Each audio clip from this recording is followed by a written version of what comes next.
เคินมาเป็นเจ้าคณะปกครองระดับรองเจ้าคณะอำเภอ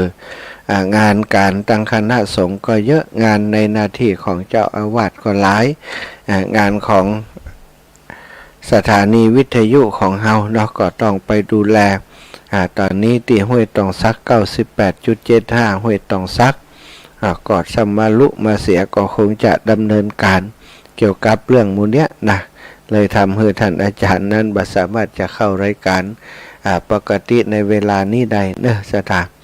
ก็ขออนุญาตกับสถานโดยขออนุญาตกับครูบาอาจารย์ทุกรูปทุกองค์ติดตามรับฟังรายการในช่วงค่ำยามเย็นนี้ช่วงบ่ายนี้เนาะเคยติดตามท่านอาจารย์ใหญ่ท่านพระครูอภิวัฒนวิกรมผอ.คลื่นสีขาววันนี้ก็ได้อาตมาภาพมาจัดรายการทดแทนก็คือว่าเป็นอีกวันหนึ่งเนาะที่ได้รับโอกาสได้รับเกียรติจากครูบาอาจารย์เมตตามอบเวลามาให้ดูแลก็ขอบคุณไปนางสถานีวิทยุ104.50 เมกะเฮิรตซ์วัดฝายหินท่านอาจารย์พระครูสมุวิสุวัฒน์วรกิจโจหับสัญญาณไปออกอากาศตังเชียงใหม่เนาะแล้วก็ตีลำปางของเฮาก็ 106.50 เมกะเฮิรตซ์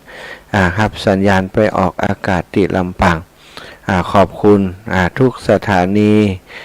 ที่เป็นคลื่นสีขาวด้วยการนำสารธรรมเรื่องราวดีๆที่ครูบาอาจารย์ในเครือข่ายของเฮาร่วมโดยช่วยกันรังสรรค์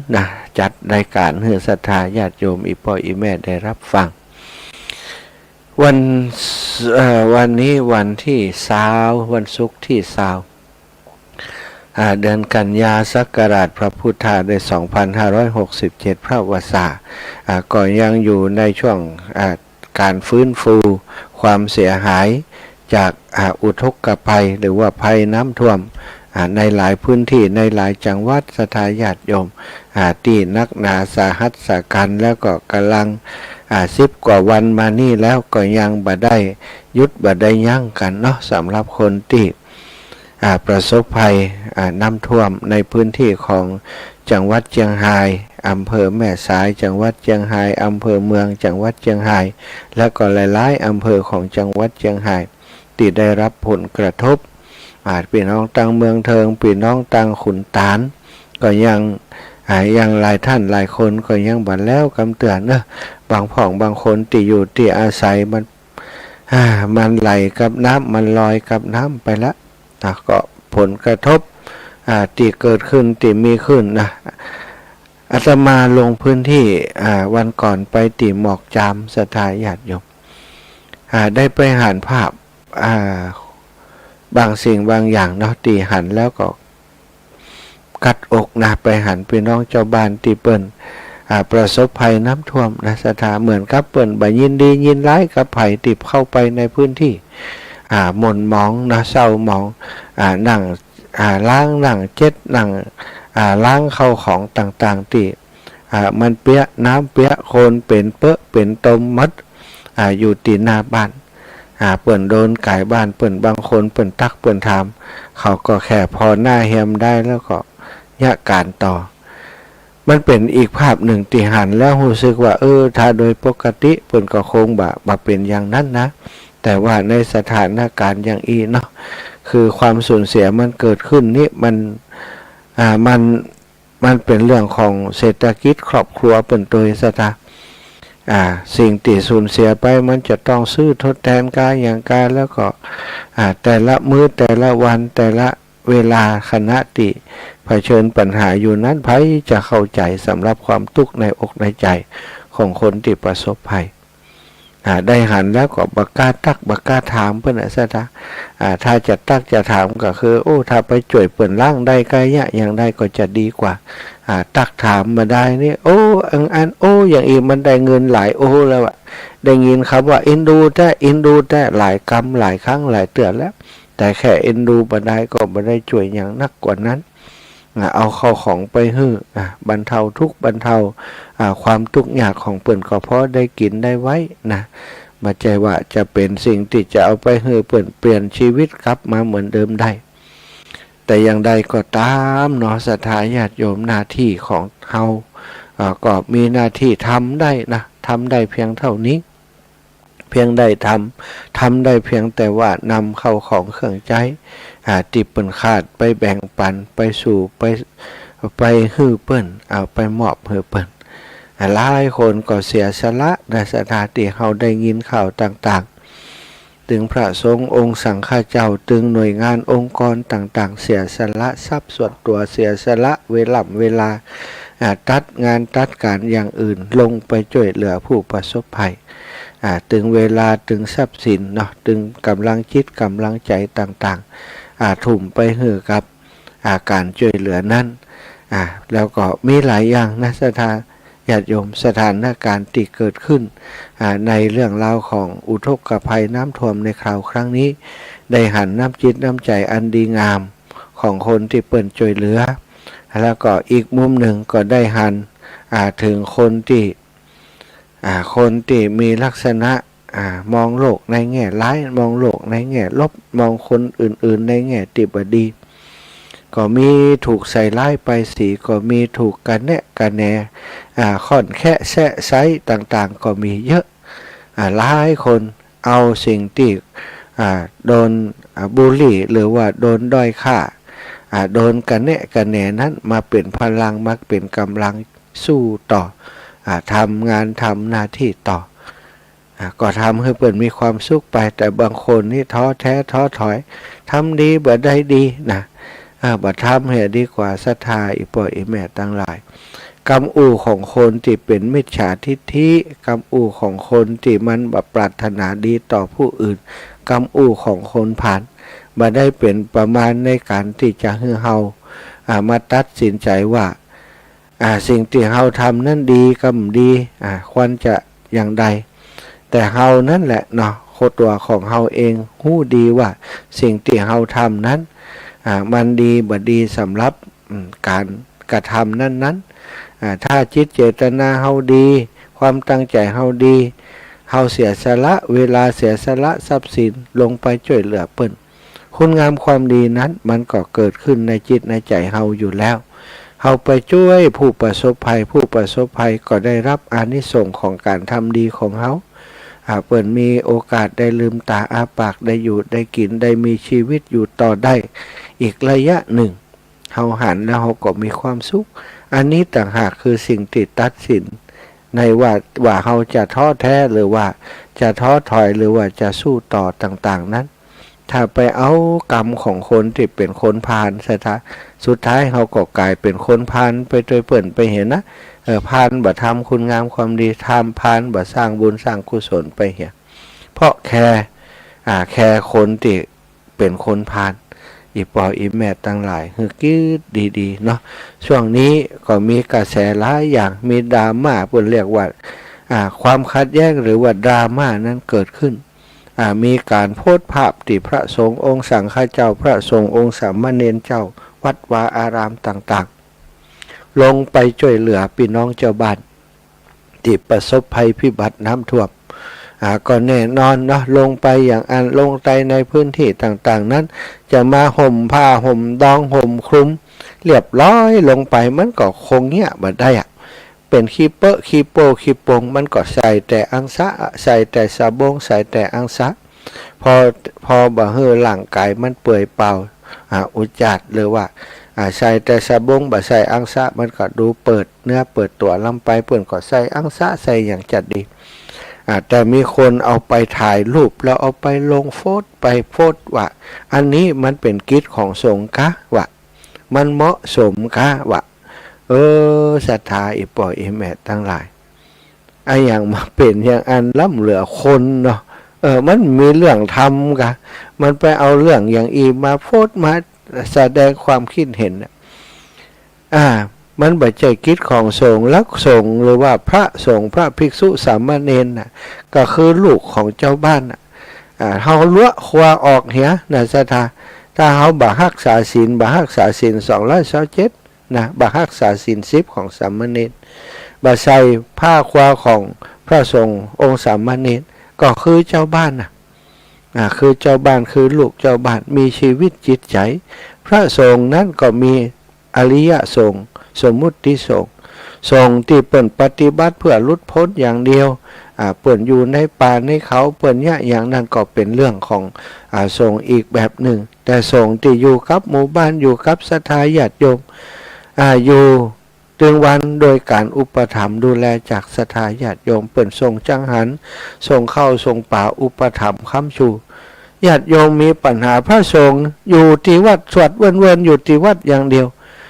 เปิ่นเดือดร้อนเปิ่นอย่างบ่ไปสนใจเปิ่นสักอย่างน้ำท่วมเข้าวัดเข้าวามใจหน้าที่ของสงฆ์ปล่อยศรัทธามาช่วยกันเนี่ยกันเพี้ยวอย่างอันกะศรัทธาเนาะถ้าเนี่ยอย่างอันก็โดนแฮมนะโอ้พระสงฆ์องค์สังฆเจ้าบหันหน้าหันตาเลยมีไผมาช่วยพี่น้องชาวบ้านยังลำบากเลยอยู่แต่สุขสบายอยู่ในวัดในวาเปิดแอร์เย็นเซ็ตอยู่วัดปุ้นเนี่ยมันก็จะมีว่าอย่างอันแหมนี่ศรัทธาก็แปลกดีนะคนเฮาเนาะคนที่มันปากบดีหรือว่ามันคิดบดีมันก็คิดแต่เรื่องบดีน่ะเอาไอ้อย่างมาเป็นประเด็นดราม่าในเรื่องที่บดีควรจะส่งเสริมนะว่าโอ้ขนาดพระสงฆ์เปิ่นยังลงมาช่วยพี่น้องชาวบ้านเขาอยู่อย่างอยู่เนี่ยอย่างอยู่เขาไปช่วยกันเถอะป้าอีกถ้าคิดอย่างอีเนี่ยเข้าท่านะลงไปช่วยกันซะท่าหลายคนหลายท่านที่เปิ่นบ่นตัดเพราะในสื่อต่างๆนะฟังเปิ่นแล้วบางคนก็อินดูเหมือนกันนะที่เจอผลกระทบอย่างอันไม่กระทั่งลูกหลานน้องๆนุ่งลูกหลานที่เป็นดารานะเปิ่นโอนปัจจัยมอบปัจจัยไปสนับสนุนช่วยเหลือน้ำท่วมกับองค์กรนั้นองค์กรนี้คนที่เป็นเจ้าของมูลนิธิเจ้าขององค์กรเปิ่นก็ขอบคุณโฟดลงไปคนนี้หอม1 ล้านหอม2 ล้านหอมอะไรอย่างดาราเปิ่นก็หาทั้งได้ง่ายนะสตาหาทั้งได้ง่ายชั่วโมงทำงานของเปิ่นชั่วโมงหนึ่งได้หลายแสนลูกเปิ่นหอมกำล้าน2 ล้านนั้นก็บ่แปลกพอหันเปิ่นหอมแล้วโอ้ดาราใครได้หน้าใครได้ตาดาราคนนั่นคนนี้บัดเดียวนี้แสดงตัวว่าเป็นคนใจบุญสุนทรทานหอมเปิ่นมาว่าอยากได้หน้านั่นน่ะกะเองน่ะมันก็แปลกดีเนาะสถายปล่อยแม่คนผีบ้าคนโรคจิตนี่มันมีอยู่กุฏิกูแห่งนะมันก็อยู่เฉยๆบ่ได้ก็เนาะหันเปิ้นหายเปิ้นฮ้อมันก็ดีละสาธุไปหารวมสาธุกับมองผ่านไปหะกะอันนี้ไปคอมเมนต์ออกความคิดเห็นไปว่าไปกระทบกระทั่งเปิ้นคนที่เปิ้นฮอมบุญเนี่ยเพิ่นพอได้ยินอย่างอันมามันก็เจ็บปวดหัวใจเหมือนกันนะคนเฮาหัวใจมันห้อยอยู่ติดเดียวกันนั่นนะศรัทธาเวลาโดนว่าอย่างต่างๆถ้าเปิ้นมีความอดทนบ่พอเปิ้นได้ฝึกฝนมาก่อนเปิ้นก็น้อยใจเสียใจอาจจะพลอยทำให้เปิ้นบ่อยากจะทำความดีต่อไปเลยก็เป็นได้นะอันนี้ก็คือสิ่งที่มันเกิดขึ้นในภาวะของเรื่องเหตุการณ์น้ำท่วมนี้มีหลายสิ่งหลายอย่างที่เกิดขึ้นมาทำให้เฮาต้องพินิจพิจารณาไตร่ตรองพอกอยเหมือนกันเนาะข่าวสารบางอย่างก็ดีเรื่องเล่าบางอย่างที่เป็นดราม่าก็ดีเฮาก็บ่ต้องไปผสมลงซะท่าอาตมาหันก็หันผ่านไปบ่ได้ไปแสดงความคิดหันหยังก็คิดแต่ในใจว่าคนเนี่ยมีหลายแบบเนาะบางพ่องก็มือบัดพายเอาเท้าลาน้ำบางพ่องก็ว่ายน้ำบ่เป็นช่วยส่งเจือกส่งไม้ส่งหยังไปหือกับคนที่เปิ้นว่ายน้ำเป็นคนที่เปิ้นพายเรือเป็นพายเรือข้ามฝั่งไปช่วยคนที่เปิ้นประสบภัยส่งไม้ส่งไอหยังส่งกำลังช่วยเปิ้นบางคนนี่ตึงบ่ช่วยเป็นน้ำแล้วนะไปบ่พอตัดแข้งตัดขาทำให้เปิ้นเดือดร้อนก็ว่ากันไปเถอะบาปกรรมมันหนีไปไหนศรัทธาความรู้สึกที่บ่ดีความคิดที่บ่ดีการกระทำที่บ่ดีทางกายก็ดีทางวาจาก็ดีทางใจก็ดีไผทำอะไรอย่างก็ได้สิ่งนั้นที่เปิ้นบอกว่าเป็นบุญเป็นกุศลเป็นบุญเป็นบาปบาปกับบุญนี่นะศรัทธาเหตุการณ์ต่างๆนี่อย่างเนี้ยอย่างน้ำท่วมนี่เขาก็จะหันว่าคนใจบุญก็มีคนทำบุญก็มีคนที่มันทำก็มี คนที่มันทำเอาผ้าลาน้ำไปคัดขวางไปกันแกล้งคนที่เปิ่นทำก็มีนะในเหตุการณ์เดียวกันนี้บางพ่องได้บุญได้กุศลบางพ่องนี้ได้บาปได้อกุศลเกิดขึ้นในจิตในใจไปริษยาไปมันไส้คนนั้นคนนี้นะแต่ว่าการทำงานอยู่ตรงนี้นี่ต้องนักแน่นเนาะศรัทธาคนที่ทำงานเป็นสะพานบุญเป็นผู้นำบุญทำหน้าที่เป็นผู้ที่นำความช่วยเหลือไปช่วยพี่น้องผู้ประสบภัยนี้อาตมาคิดว่าจะต้องนักแน่นจะต้องอดทนบางครั้งบางทีโดนกระทบกระทั่งก็ต้องเข้าใจว่ามันเป็นธรรมดาของโลกมันเป็นสัจธรรมของโลกนินทาสรรเสริญนะสุขทุกข์นินทาสรรเสริญเป็นเรื่องที่เกิดขึ้นเป็นธรรมดา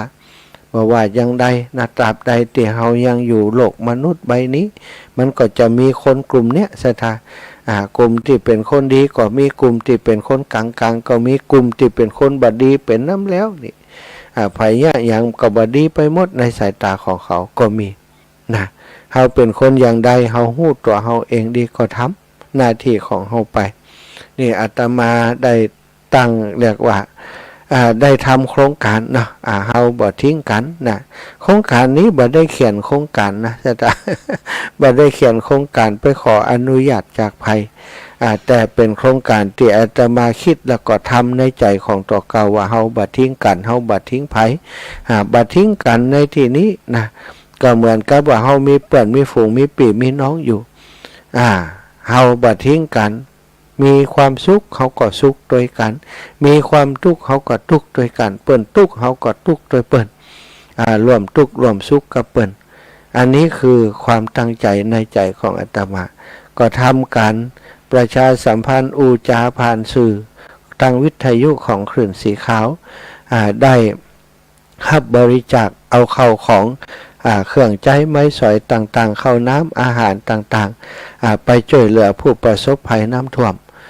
ซึ่งก็ปรากฏว่าตั้งแต่ทำงานมาตั้งแต่ได้อูจาไปในเรื่องของผู้ประสบภัยแล้วได้ลงพื้นที่ไปช่วยเหลือตั้งแต่วันที่6 กันยาที่ผ่านมาความจริงน้ำท่วมประมาณ22-23 ตุลาสิงหาเนาะเดือนสิงหากันยาก็เริ่มตั้งแต่สิงหาวันที่26-27เป็นต้นมาก็เริ่มออกอากาศพร้อมกับครูบาอาจารย์ขึ้นสีขาวแจ้งให้ศรัทธาญาติโยมได้รับทราบว่าครูบาอาจารย์ขึ้นสีขาวเขาจะลงพื้นที่ไปช่วยน้ำท่วมในวันที่6นะก็อู้จากกันไปศรัทธามีอีป่ออีแม่เท่าแก่ต่างๆจากหลายๆพื้นที่เพิ่นได้ทราบข่าวสารต่างๆเหล่านี้ก็เกิดจิตอันมีเมตตาได้สนับสนุนโอนปัจจัยมาก็มีฮื้อไปฮับเอาเข้าของที่บ้านจองศรัทธาญาติโยมก็มีเฉพาะปัจจัยผ่านอาตมาในช่วงวันที่6นั้นก็ตกเป็นจำนวนเงินอยู่ 4-5 หมื่นบาทก็นำความช่วยเหลือนั้นไปแจกจ่ายไปมอบให้กับคนที่ประสบภัยในพื้นที่ตำบลตับเต่าองค์การบริหารส่วนตำบลตับเต่าแล้วก็ที่องค์การบริหารส่วนตำบลเหงาเหงากับหอสะอาวอแหวนงองูอำเภอเหงาอีกกันเนาะสัตว์อ่านชื่ออันตำบลเพื่อนทึมถูกอบตเหงา เหงากลมใจมันมีห่อหีบน้ำแหมตัว เตียนเชียงไฮ้ก็ได้นำความช่วยเหลือพร้อมกับครูบาอาจารย์ครั้งนั้นไปกันเป็นคณะเป็นกลุ่มเนาะส่วนหนึ่งก็เอามาเป็นการใช้จ่ายในการเป็นการน้ำมันให้กับรถตีขนวัสดุอุปกรณ์เครื่องอุปโภคบริโภคไปครั้งนั้นได้7 ลำรถนะที่อาตมาเอาไปร่วมกับครูบาอาจารย์ซึ่งก็จากศรัทธาญาติโยมพี่น้องลำปางของเฮาหลังจากนั้นมาอาตมาก็กลับมาที่ลำปางเรียบร้อยแล้วก็หันว่าตั้งเมืองน่านก็เดือดร้อนตัดสินใจลงไปเมืองน่านแหมก็ไปบิณฑบาตในหมู่บ้านหนึ่งชื่อบ้านนากวางนาฟานตังแม่ทะ เอาได้เข้าของเต็มลำมาศรัทธาญาติโยมแล้วก็ศรัทธาญาติโยมที่เปิ่นหอมเพิ่มเติมมาแหมนะ ก็ได้แหม3กันรถนะ3ลำลงไปตีเมืองน่านเอาเข้าของไปช่วยเปิ่นตีเมื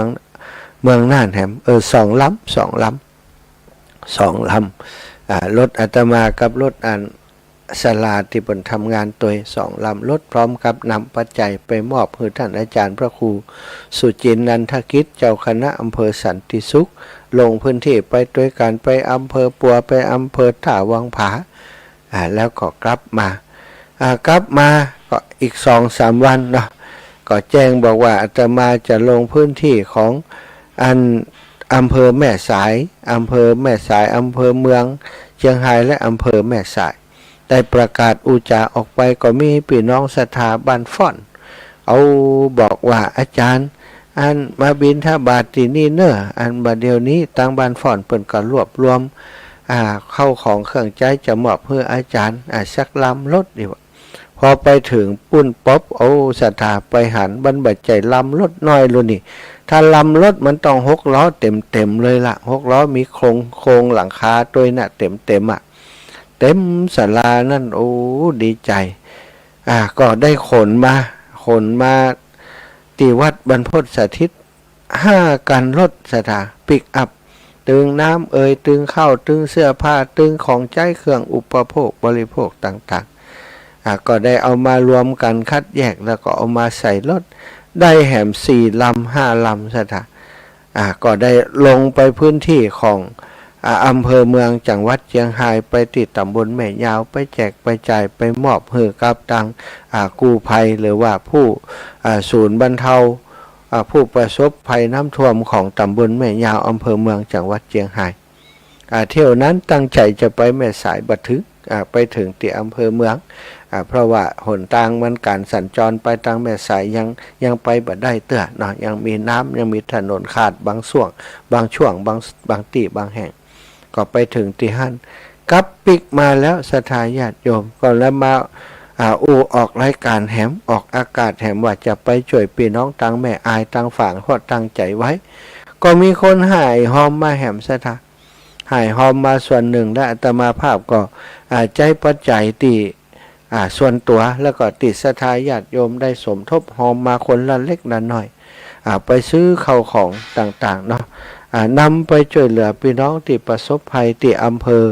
เภอฝางและอำเภอแม่อายส่วนตัวที่โอนปัจจัยไปให้กับผู้จัดการ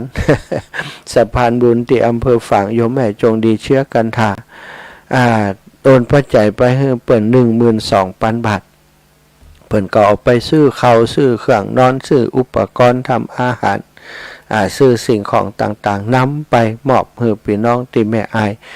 โดยการนำของหลวงพ่อพระครูสุจิตานุรักษ์เจ้าคณะอำเภอฝางต้อนรับคณะโดยหลวงพ่อเจ้าคณะอำเภอแม่อายเมตตาได้ร่วมคณะไปมอบข้าวของให้ที่แม่อายหลวงแล้วก็หมอกยามที่ตำบลท่าตอนนะอันนี้ก็เป็นกิจกรรมที่ทำผ่านไปแล้วกลับจากแม่อำเภอฝางมาก็คิดว่าอยากจะเข้าอำเภอแม่สายอีกสักครั้งหนึ่งตั้งใจจะเอาอุปกรณ์ที่เป็นเครื่องครัวเครื่องใช้ทำความสะอาดนะคือไม้กวาดกาไม้ถูไม้กวาดไม้หลีดน้ำต่างๆเนี่ยไปมอบให้กับพี่น้องที่ประสบภัยที่ในหมู่บ้านในชุมชนต่างๆของอำเภอเมืองเชียงรายแล้วก็อำเภอแม่สายจังหวัดเชียงรายตั้งใจอย่างแล้วก็ได้มาออกอากาศไปวัน2 วันที่ผ่านมาเนาะตั้งแต่วันที่18-19มาเนาะที่แรกจะไปวันที่19เนาะ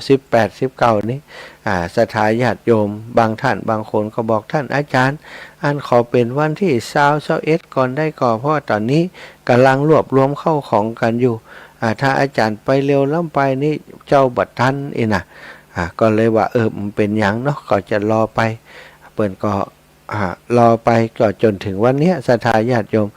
ได้บอกคือศรัทธาว่าจะไปวันที่21เป็นวันเสาร์เพราะจะมี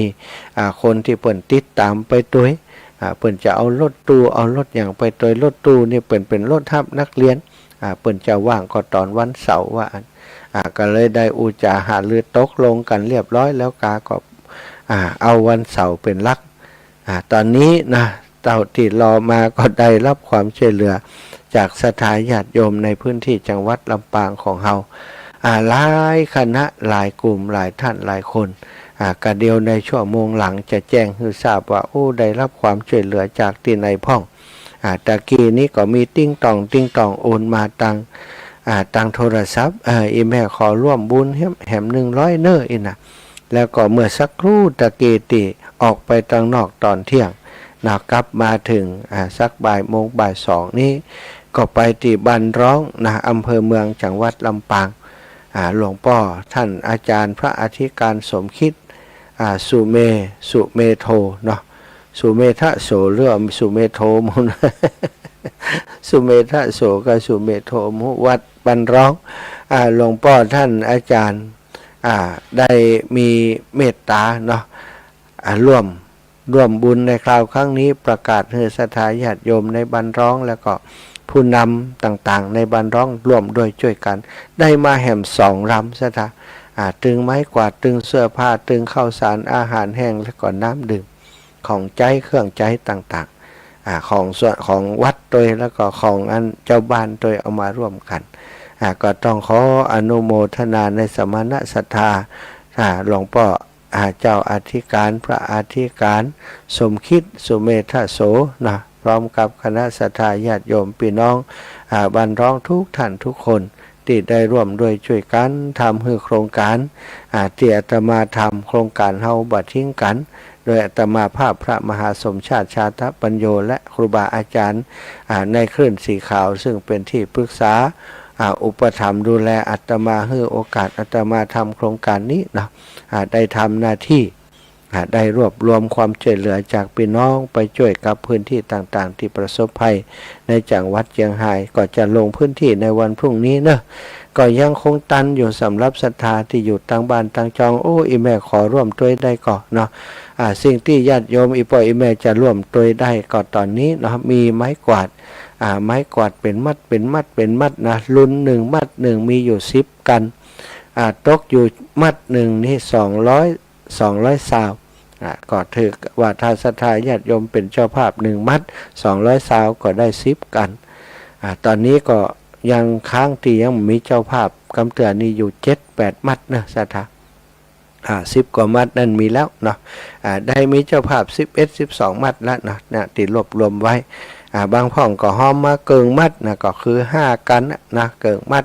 100 บาทก็ได้เกิงมัดนะถ้า200หรือว่า200ซาวนี่ก็ได้2 มัดก็แล้ว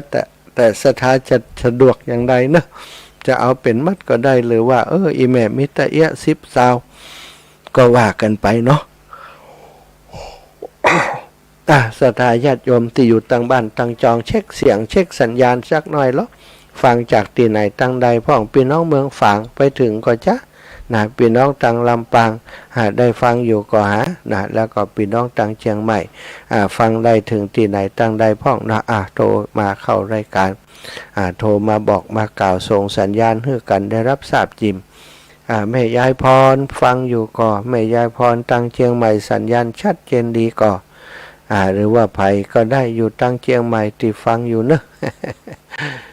จะร่วมโดยช่วยกันก็ยินดีเนาะจะช่วยกันช่วยเหลือน้ำท่วมช่วยเปิ้นเนอะท่านอาจารย์นะยินดีที่จะได้ให้ร่วมโครงการด้วยกันเนาะจะเท่าใดก็ได้เนอะศรัทธาบ่นับบ่นักบ่น้อยมีจิตใจอยากจะร่วมบุญเท่าใดก็แล้วแต่ศรัทธาญาติโยมจะสะดวกให้หอมกันมาให้หอมกันตามที่เฮาสะดวกแล้วก็พอจะช่วยเปิ้นได้นะทำบุญก็คือไม่จำเป็นจะต้องนักหนาจนต้องรบกวนเบียดเบียนตัวเองนะศรัทธามีต่อใดก็ทำบุญเท่าที่เฮาพอจะทำได้นะบางครั้งบางทีป๊บทำบุญจนไปลืมตัวเก่าอันนั้นก็ดีใจอันนี้ก็ดีใจเปิ่นมาเก็บตังค์มีแล้ว เอาไปทำบุญแหมหมดนะ ก็ช่วยเท่าที่พอที่สะดวกสำหรับเฮาเนาะมันนักหนาเกินไปบางเทื่อก็เดือดร้อนตัวเองทำบุญเพิ่นจึงบอกแล้วคือพอดีเนาะคือพอดีกับตัวเฮาบ่เดือดร้อนตนบ่เดือดร้อนผู้อื่นบ่เดือดร้อนตนบ่เดือดร้อนผู้อื่นก็ถือว่าเฮาได้ทำแล้วศรัทธาญาติโยมเนาะการฟื้นฟูเยียวยานั้นเป็นสิ่งสำคัญการฟื้นฟูผู้ประสบภัยการเยียวยาผู้ประสบภัยนั้นเป็นสิ่งที่สำคัญอย่างยิ่งในช่วงวิกฤตของน้ำท่วมในครั้งนี้ศรัทธาในช่วงนี้ก็คงเป็นช่วงของการเยียวยาเนาะผู้ประสบภัยผู้ประสบภัยน้ำท่วมต่างๆนั้นได้รับความเดือดร้อนเขาก็ช่วยกันเยียวยาผู้ประสบภัยเยียวยาผู้ประสบภัยโดยการไปให้กำลังใจกับผู้ประสบภัยในพื้นที่เอาความช่วยเหลือต่างๆไปเท่าที่เขาจะทำได้เท่าที่เขาจะพอทำได้หลายที่หลายแห่งเปิ้นก็เป็นสะพานบุญบอกบุญต่อกันไปช่วยเหลือกันไปนี่อาตมาก็เป็นตัวน้อยๆนะ ถือว่าตัวน้อยๆในจังหวัดลำปางของเขาก็มีองค์กรมีกลุ่มเครือข่ายต่างๆในจังหวัดลำปางเฮาที่เปิ้นรวบรวมความช่วยเหลือไปช่วยพี่น้องที่ประสบภัยอยู่ที่จังหวัดเชียงรายเนาะก็มีหลายหน่วยงานด้วยกันที่เปิ้นเป็นองค์กรใหญ่ที่ร่วมโดยช่วยกันนำความช่วยเหลือไปเฮานี่ก็ไปถ้าจะไปก็เกือบจะเป็นส่วนตัวนะแต่ว่าถือว่าโครงการนี้เฮาทำในนามของครอบครัวขึ้นสีขาวศรัทธาญาติโยมสนับสนุนช่วยเหลือไปลำพังแต่ตัวอาตมาเองเข้าของเครื่องใช้ต่างๆเขาจะไปเอาไหนมานักหนาปะปานอย่างอีเนาะศรัทธาก็ต้องอาศัยจากติศรัทธาญาติโยมเปิ้นได้หายหอมมานั่นแหละเนาะไปช่วยเหลือน้ำท่วมการฟื้นฟูเยียวยาหลังน้ำท่วมเนาะหลังน้ำท่วมบางคนก็เหลือแต่ผ้าเสื้อผ้าชุดสุดท้ายที่ใส่ตอนนี้น้ำนะศรัทธาบางคนก็เหลือแต่ซากปรักหักพังของบ้านไว้ดูต่างหน้าบางคนบ้านทั้งหลังจมหายไปกับสายน้ำแม้แต่ที่ดินที่เคยปลูกบ้านก็สูญหายไปลงในแม่น้ำบางคนก็อาจจะเหลือเสื้อผ้าอยู่เต็มตู้แต่ก็มีแต่โคลนมักหมมเหม็นอับเหม็นชื้นอยู่ในตู้เอามาใจแหมก็บ่ได้แล้วบางคนก็เหลือแต่โคลนกองเป็นภูเขาเล้ากาอยู่ในบ้านอยู่นอกบ้านไปไหนก็ไม่ได้เลยบางคนบ่เหลืออย่างเลยเงินที่เก็บไว้เงินเก็บไว้ใต้ตีนอนอย่างมิดชิดก็ล่องลอยหายไปในสายน้ำหรือไม่ก็เปื่อยยุ่ยจนบ่เหลือสภาพเดิมบางคนเลือกสวนไร่นาที่รอเวลาเก็บเกี่ยวเช่นนาข้าวนาข้าวไร่ข้าวโพดสวนส้มโอสวนลำไยถูกน้ำป่าพัดหักโค่นเน่าเสียอยู่ในสายน้ำแรมวันแรมคืนนับอาทิตย์พอน้ำลงก็เหลือแต่ซากนำมาซึ่งสภาวะหมดเนื้อหมดตัวศรัทธาทุ่มเททำการทำงานตั้งแต่ไถตั้งแต่ปลูกตั้งแต่ใส่ปุ๋ยใส่ยาต่างๆสุดท้ายน้ำท่วมเน่าเสียไปเลยนะเสียแรงงานไปเปล่าเสียแรงกายไปเปล่าสูญเสียทรัพย์ไปในการทำเกษตรมากมายหมดตัวศรัทธาบางคนบ่เหลืออย่างเลยแม้แต่รถที่ซื้อมาด้วยเงินเก็บทั้งชีวิตยังผ่อนเปิ้นบ่หมดจะลุดลอยไปไปกับสายน้ำบ่ฮู้จะไปอยู่ที่ไหนเหี้ยอยู่ที่ไหนจมอยู่ที่ไหนนี่คือสภาพหลังน้ำท่วมที่บ่อาจจะดูเขาดูเบานะบ่อาจจะพูดว่ารอให้งบประมาณออกมาก่อนจากนั้นจึงค่อยเยียวยาและว่ากันไปตามระบบซึ่งบัดทันต่อการเยียวยาความทุกข์ทรมขมไหม้ของพี่น้องคนไทยหลังจากนี้เฮาช่วยอย่างกันได้พ้องก็ขอให้เฮาออกมาช่วยเหลือเกื้อกูลกันเท่าที่จะพึงทำได้ศรัทธาเฮย ความเดือดร้อนหลังน้ำท่วมมีอยู่อย่างใดคือภาพมันเล่าเรื่องเด้อเสถาฉาบที่เฮาหันมันเล่าเรื่องให้เฮาฟังอย่างดีอยู่แล้วขอให้เฮาแต่ละคนจงเอาใจเขามาใส่ใจเฮาหากวันหนึ่งสภาพแบบนี้เกิดขึ้นกับเฮาพ่องเฮาจะรู้สึกจะใดขอให้ชาวลำปางของเฮาช่วยเหลือพี่น้องต่างเจียงไฮ้จิมจังตอนนี้ต่างเจียงไฮ้นักหนาต่างลำปางของเฮาก็ที่ผ่านมาก็โดนเหมือนกันนะสถาก็อย่าไปลืมว่าโอ้ที่ไหนใกล้ที่ไหนไปที่หันถ้าญาติพี่น้องต่างลำปางเฮาที่เปิ่นต้องการความช่วยเหลืออย่างใดเฮาก็จะช่วยกันเนาะชาวเจียงไฮ้พี่น้องเจียงไฮ้อย่ายอมแพ้เนาะสู่ไปด้วยกันช่วยเหลือเกื้อกูลกันจนกว่าความสุขที่หายไปกับสายน้ำจะคืนกลับมาเหมือนเดิมศรัทธาญาติโยมช่วงนี้เวลานี้ก็เข้าฟังเพลงสักเพลงสองเพลงก่อนเนาะเปิดใจแล้วแต่ว่าศรัทธาญาติโยมในหลายพื้นที่อาจจะบ่ได้รับสัญญาณนี้ไปบ่ได้ฟังมัวแต่ยุ่งการยุ่งงานก็เดี๋ยวชั่วโมงหลังปะกันก็ได้นะช่วงนี้ฟังเพลงสักเพลงก่อน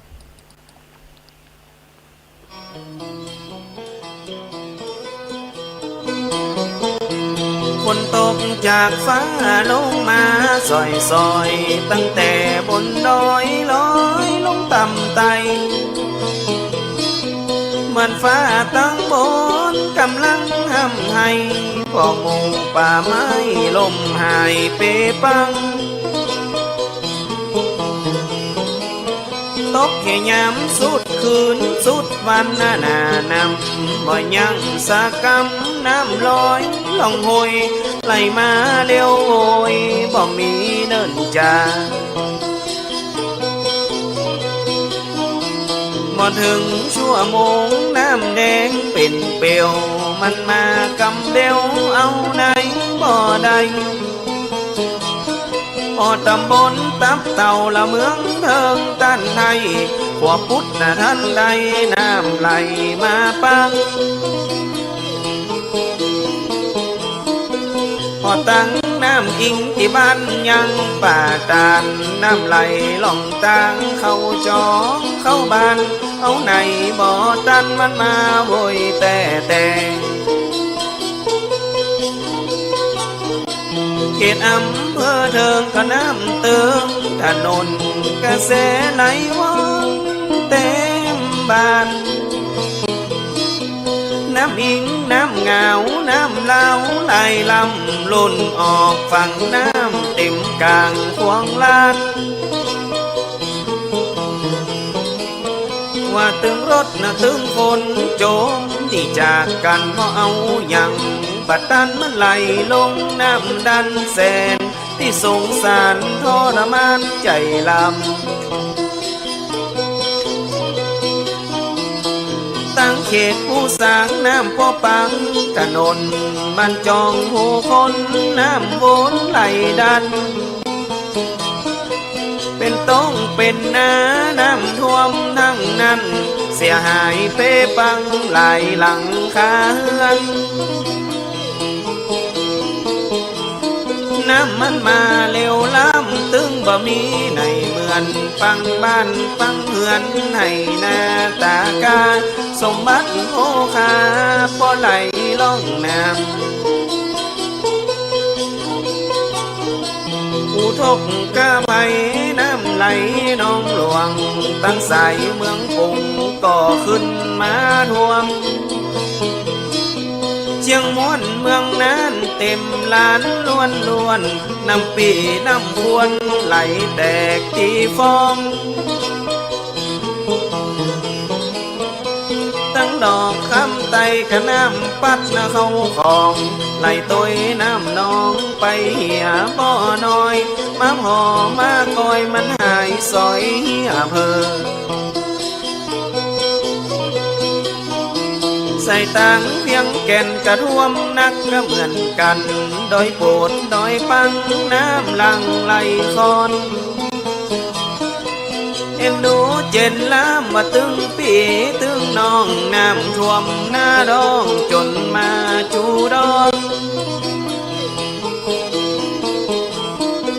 เสียหายกันนักห้องปอหน้ามองเสียเขาเสียของน้ำน้องท่วมบ้านยังมาสงสารในใจให้ลำขอฝากแห่งอกขอฝากแห่งใจถึงผู้เสียหายจากภัยน้ำท่วมหลายตีหลายตั้งตึงเมืองนั่นเจียงมวนเมืองปงขุนควรผู้สร้างเคียงคำเมืองเฮิงอุ่นตานว่าเวียงแก่นเหมือนกันจากเหตุน้ำปังท่วมจองท่วมบานได้ปนผ่านเลี้ยวไว้บ่จาขอเป็นกำลังใจพี่น้องตั้งหลายเอาเสียงซอถวายเป็นกำลังใจเจ้าขอน้ำปันลงปันรถนั้นเราจากผู้โดนน้องเนากับเป่งซอมาหอมมังมองกะเสียเขาล้างมองกะเสียต้องฟ้ามืดบดฝนตกซอยซอยเร็วพอผู้ดอยมืดเมยหมอกฟ้าฤดูหน้าฝนมาตกแต่ตกบ่ายามกลางภาษามันยังมาเปิงสายน้ำแม่อิงขึ้นจนหน้าปอเถิงเวียงแก่นเมืองเถิงเป็นห้องเป็นให้แสนลำบากใจเพราะบ้ากลัวแนมพะเยาผู้สางเจียงคำเจียงม่วนเมืองปงน้ำไหลเจียวลงเอาอย่างบ่ได้บางพ้องไข่หัวพ้องสีตาให้เหมือนสายน้ำไหลบ่ปีกไว้ขึ้นมาให้ธรรมชาติแน่กลัวแต่แน่เป็ดไก่หมูแม่ไผ่ช่วยบ่ได้จำเป็นต้องตายวำวายมอดมวยน้ำยมก็นักน้ำนานก็ลายวุ่นว่าวุ่นวายเดือดกันจนต่างรถท่านนน้ำปอร้นเก็บของขึ้นบนบ้านไผ่บ้านมันเมืองแน่นเชียงกลางปัวตาวังผาเขตวัดเขตว่าน้ำจนปอท่วมให้น้าป่าสวนจนปอบ่คืนพี่น้องเมืองเป็นนครโกไสแม่ยมน้องไหลตกใจตื่นเต้นบ้านจองเฮือนหอน้ำเข้าบ่เว้นงัวควายหนีเพ่นหล่นปอบตันสาเหตุฝนตกซ้ำมาติดกันหลายคืนหลายวันป้องกันบ่ได้น้ำน้องขอนไหลเป็นภัยเตื้อนีควันมา32ควันคือพี่น้องตั้งมวลปลอดภัยน้ำท่วมพะเยาแป่น่านพี่น้องกันล้วนขอเป็นหนึ่งส่วนส่งกำลังใจไปอุทกกะไพฝนตกสายน้ำน้องไหลก้อยอดใจกำเดียวก็แห้งขอจบการแสดงไว้เพียงเต้านี้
ชวนทุกท่านเข้าวัดเข้าวา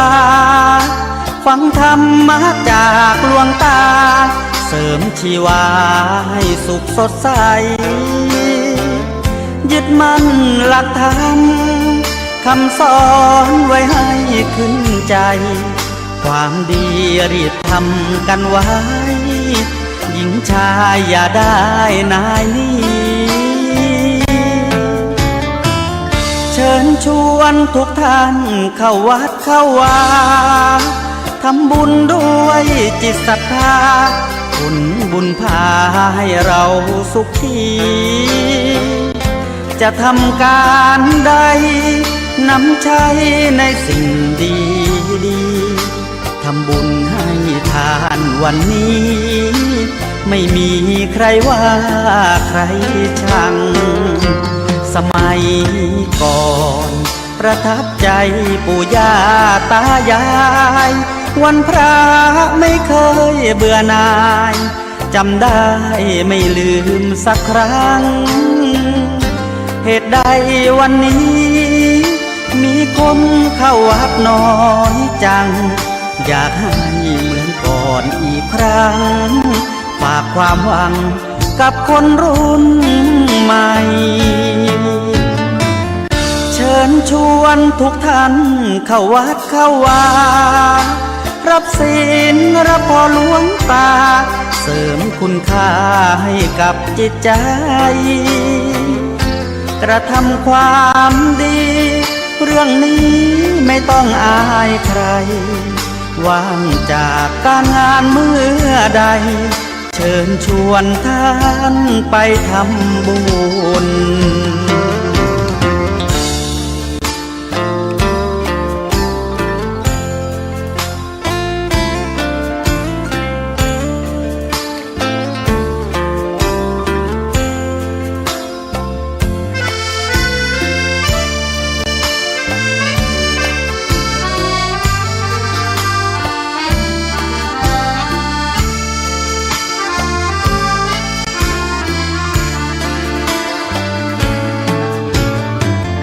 เชิญชวนทุกท่านเข้าวัดเข้าวารับศีลรับพรหลวงตาเสริมคุณค่าให้กับจิตใจกระทำความดีเรื่องนี้ไม่ต้องอายใครว่างจากการงานเมื่อใดเชิญชวนท่านไปทำบุญกระทำความดีเรื่องนี้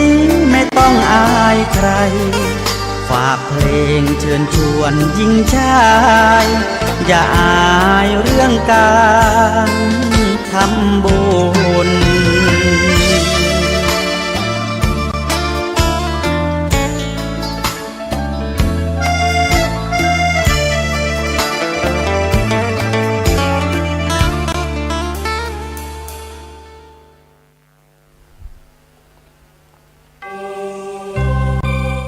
ศรัทธาญาติโยมเนาะพักเบรกได้หายใจให้คอกินน้ำกินท่า ศรัทธาได้ฟังเพลงเกี่ยวกับน้ำท่วมนะก็เป็นเพลงที่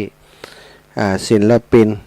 เจ้าเหนือของเฮาเนาะได้ประพันธ์จากเหตุการณ์น้ำท่วมที่จังหวัดเชียงรายแล้วก็เอามาเปิดในรายการหลายครั้งหลายวันแล้วเนาะแล้วก็มีอีกเพลงหนึ่งเดี๋ยวก็เปิดทีหลังเนาะช่วงนี้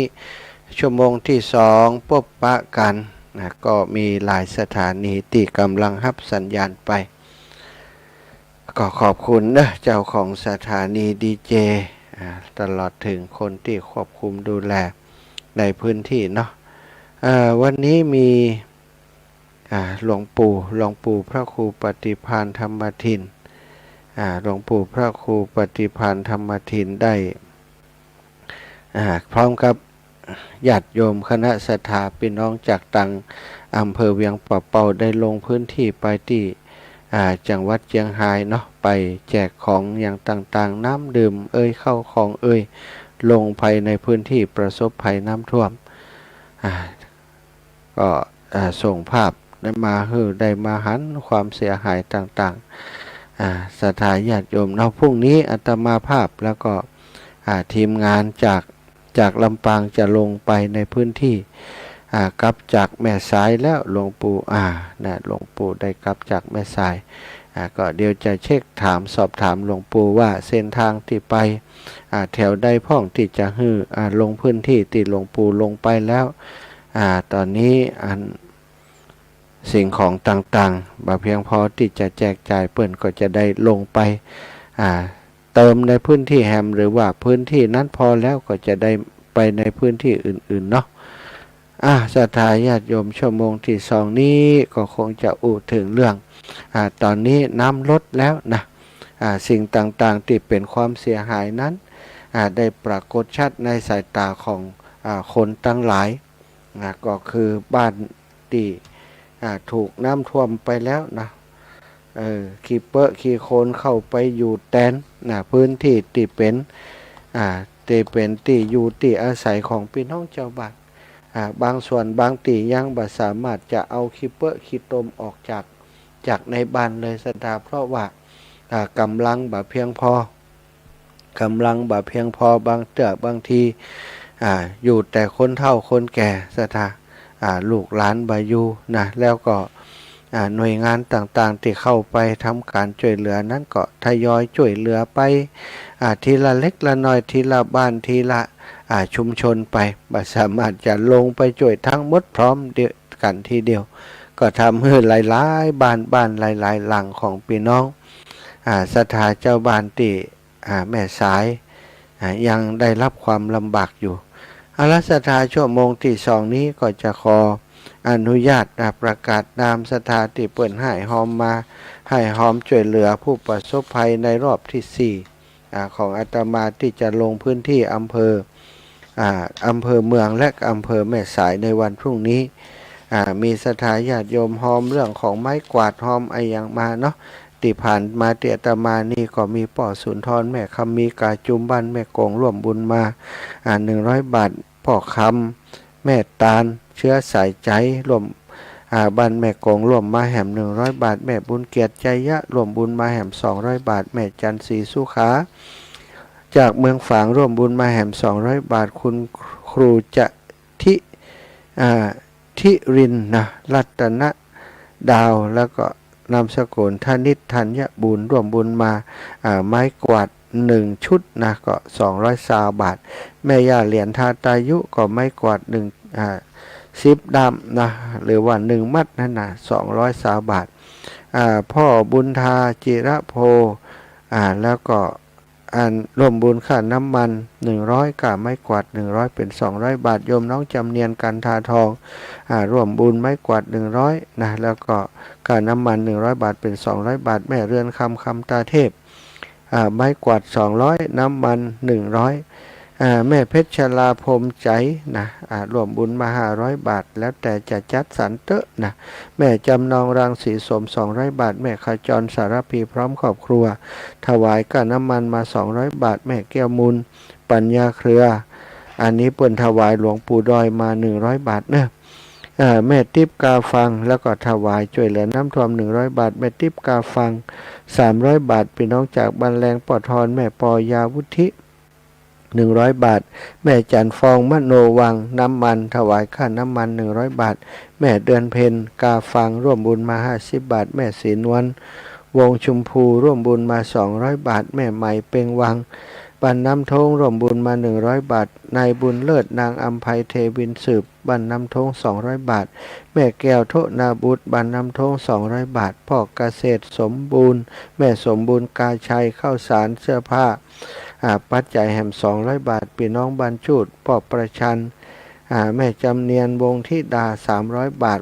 จากบรรจุนพวรรณหนอแก้วจากบรรจุ200 บาทนางกัลยาเครื่องชัย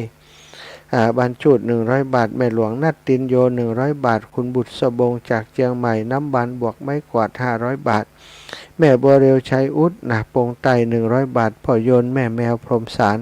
ถวายส่วนตัวจ่ายการเดินทาง100 บาทคณะศรัทธาปงไตกาดปงบ้านชุดถวายมา197 บาทแม่แก้วสิงแก้ว200 บาทแม่สุบินประดิษฐ์บรรจุ100 บาทนางจำรวยนายจำรวยนางถนอมนายจักราชนามวง100 บาทเป็นน้ำ1 แพ็ค แม่บัวขีทับโปถวายจ่วยการน้ำมัน100ยายทองม้วนแก้วบุญเรือง100นายสมศักดิ์อกตัน200คุณโยมกมลทิพย์สาวจันทร์สารจันทร์100นางขวัญเรือนวงใจคำ200พี่น้องบานฟ่อนแม่บนแม่อุบลวรรณเตชะนันตา100บานฟ่อนแม่จันฟองอินทรวิจิตร100แม่จันพาสายเปีย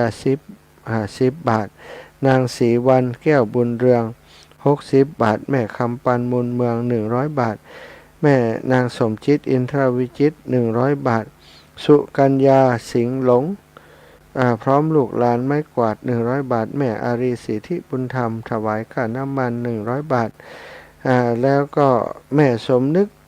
สาวสืบพร้อมครอบครัว200บาทแม่บนเตชะนัน40บาทแม่จันสมเส้นทองหลาน200บาทแม่ย่าเรียบวังสมบัติ200สาวบาทร้อยตรีหญิงอาริยาสิริประยง100บาทเนาะเมื่อสักครู่ตะกี้นี้ได้ไปที่บ้านสีหมดเก้าสถาบ้านร้องเนาะคณะสถาบันร้องครูบาอาจารย์ได้ร่วมบุญร่วมกุศลกันมาแห่งส่วนหนึ่งขออนุญาตประชาสัมพันธ์ให้เปิ่นได้รับทราบนะก่อนบาอ่านมันก็จะค้างนี้แล้วบ่ได้บอกให้เปิ่นสักเตื้อก็มีคณะสถาที่เปิ่นให้หอมมาเนอะพี่น้องจากบ้านรวมปัจจัยทั้งหมดที่ได้มา 13,940 บาทรายนามผู้บริจาคน้ำท่วมไปเจียงไฮ้ของคณะศรัทธาบ้านร้องตนทงตำบลชมพูอำเภอเมืองจังหวัดลำปางนายเดียวนางจิตรพรวงเทพเสื้อผ้านายสมคิดนางคำบันรินแก้วงามเสื้อผ้าแม่น้อยนายณัฐวุฒิฟูชื่นเสื้อปัจจัย100บาทแม่พลอยแก้วกาทองเสื้อผ้าแล้วก็ปัจจัย100บาทแม่บุไรทิสาวงเสื้อผ้าแล้วก็พ่ออาจแม่ยุพากาเตชะของใจในครัวเรือนและปัจจัยแห่ม20บาทนายประสิทธิ์ฟูปลูกครอบครัวพร้อมครอบครัวเสื้อผ้านางอุราตองใจเสื้อผ้านายจรุนสีตาบุตรเสื้อผ้าและปัจจัย100บาทแม่ปวลีหรือว่าแม่ย่าเล็กอินสุวรรณถังไม้กวาด10ดามแล้วก็พ่อเปลี่ยนสมบูรณ์ไม้กวาด3ด้าม100บาทแม่ย่าเล็กปวลีปัจจัยแหม500บาทแม่ตุนแก้วสมบูรณ์100บาทนางสาวสมฤทัยถาวงพร้อมครอบครัวเสื้อผ้าและไม้กวาด100บาทป่อสมเพียรแม่บางออนชัย2เมืองเสื้อผ้ามีผ้าห่มแหมตย100บาทแม่ยวนจันตะวงเสื้อผ้ากระเป๋านางอารีตากะเสม50บาทพ่อประเสริฐแม่ดวงพรวงแสนคำ100บาทแม่สุภาพวงชัย40บาทนางวรณีแสงสว่างเสื้อผ้าป่อเฉลิมแม่สุขศรีลำพันตันเสื้อผ้าและปัจจัย100บาทแม่แอดชมแก่นเสื้อผ้าแม่กิติยามโนคำเสื้อผ้าและปัจจัย100นางสุนากาเชียงรายเสื้อผ้าและปัจจัยแหม100ครูตายจันทะวง100บาทนายจตุพรนางนาคฤดีทักษธรเสื้อผ้านายแม่สมพรจันทูลเสื้อผ้าแม่เล็กคมสันเสื้อผ้าอสมแว่นแก้วเหลาแก้วเสื้อผ้าแม่ดีคำลือปลูกปัจจัย100นางจันดีแซ่อุยเสื้อผ้าและปัจจัย100ร้อยตรีสมชายนางจารุวรรณมองสำอางมองลำลางกันเนาะเสื้อผ้าและก็ปัจจัย200แม่วันดีศรีมงคลพร้อมครอบครัวเสื้อผ้าและปัจจัย200นายสุเมธนางจันทิพย์กาทอง100นายรุ่งทิพย์แก้วเสื้อผ้า100นางรัชนกทิพย์แก้วเสื้อผ้าและปัจจัย100ป่อสมหวานแม่แสงแก้วอินตะชุ่มเสื้อผ้าน้ำดื่ม100นางปนัดดาเครือสารปัจจัย100นายสุพรรณนางจุฬาลักษณ์ชัยชมพูเสื้อผ้านายสมเกียรติเครือสารเสื้อผ้าพ่อบุญมีแม่อำนวยสมเสียงเสื้อผ้าและปัจจัย100นายพิริปชุ่มอินถา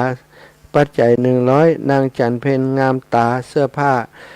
พ่อเขื่อนแก้วแม่โสภาสุยะปัจจัย100นายทองใบนางสุดสังวรเป เป็นแผ่นเสื้อผ้าและปัจจัย100แม่เตี้ยงนางสาวจันเพ็ญถาวงปัจจัย100แม่แสนนภาถาวงปัจจัย100ร้อยตำรวจเอกสมศักดิ์นางจิราพันธ์วงชัยเสื้อผ้าและปัจจัย100แม่คำแป้งทิพย์แก้วพร้อมครอบครัวเสื้อผ้าเครื่องครัวเรือนปัจจัย100นายน้อยนางเพชรกาสุปัจจัย100ป่อยศแม่แก้วคัดสุรินเสื้อผ้าป่อเน้นปลาคำวังปัจจัย100แม่ป่อนอคำหานจักคำปัจจัย100อาจารย์ทานแม่นิรุบลจันทปันเสื้อผ้าและปัจจัย100นายวราพรจันทวงศ์ปัจจัย100ป่อสุชาติแม่สมพรอินตาชุ่มเสื้อผ้าและปัจจัย100นายอลงกรณ์นางอัมไพนินเพชร